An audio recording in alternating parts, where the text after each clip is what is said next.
Chapter 18 Westward Ho! As he saw Eunice, putting the last stitches to her Timothy's cloak and filling his wallet with bread and dates, cheese and salted olives, Paul could not but remember how his own mother had, years ago, made ready for him to go down to Jerusalem to college. Only he would understand much better now than he did as a boy the wrench that it is for a mother to let her son leave home to go far away. The trembling hands of Grandmother Lois told their story too, as she filled Timothy's water bottle and slipped an extra cake quietly into his wallet, while Timothy strapped on his sandals and took up his iron-shod staff. There were no luxuries, for they were on a campaign and must travel light. At last all the preparations were made.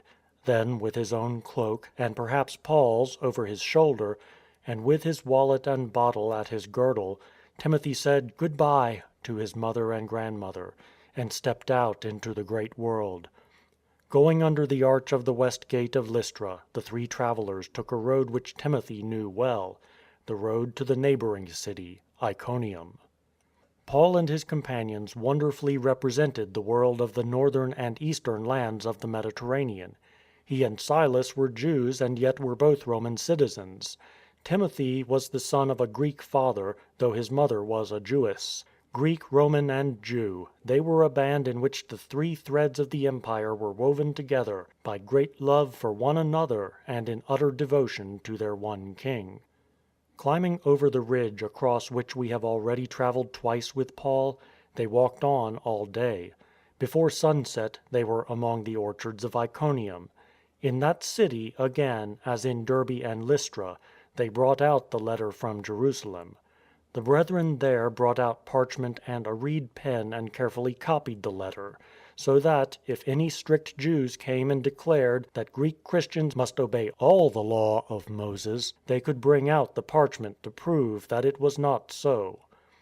From Iconium the three comrades struck across the shoulder of the twin peaks to the great Roman road. They trudged along the paved way for perhaps 2 days, till they sighted the aqueduct coming over the valley from the hills to Antioch in Pisidia. Here again they cheered the Christian folk, and left with them a copy of the letter that was their charter of freedom. Paul might now have turned, as he had done with Barnabas, to climb over the ridge of the mountains, drop down to Perga, and sail home to Antioch. But he had in his mind a daring scheme for a far wider campaign. There, ahead of them, lay the road, calling them west to the great Greek cities of the Roman Empire. On the road the camels trudged, bearing their burdens toward Ephesus and the sea.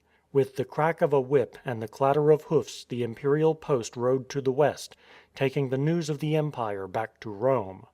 These words that Paul had heard as he knelt in the temple at Jerusalem still rang in his ears. "I have called you to carry the good news to the nations." To carry his good news to these great cities of the West, where men came and went from all parts of the empire, would, he knew, make it certain that the story would be carried all over the Mediterranean by those who went out, in ships or by road, or talked in the market and in the countryside village, in the city forum and cloisters of the gymnasium. So Paul led his companions out to the west along the high road of the nations, that ran like a bridge from the east to the west. The morning sun threw 3 purple shadows ahead of the travellers on the grey pavement of the road as they started out from Antioch in Pisidia on this new venture. Timothy strode lightly along, glad to feel the open road under his feet, and Paul, the great companion, by his side. Paul was very silent as he walked, thinking over the future, hearing the voice calling him westward as surely as did the storks who were flying overhead.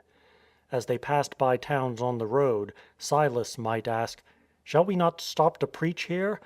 "No," Paul said, "the Spirit tells me that we must go on, and not stay to preach in all this province of Asia." Turning northward they walked for days, sometimes just by themselves, often in the company of a travelling band of traders. They were still on the high plateau, which in places became wild and rocky, and in others carried them for many hours over the flat plain. Day after day they pressed on, starting before the dawn. Toward midday they stopped to eat their food under the sheltering shadow of a rock near the stone mouth of a solitary well. They rested here while all the country shimmered in the blaze of noon. As the sun dropped lower in the sky they moved on again.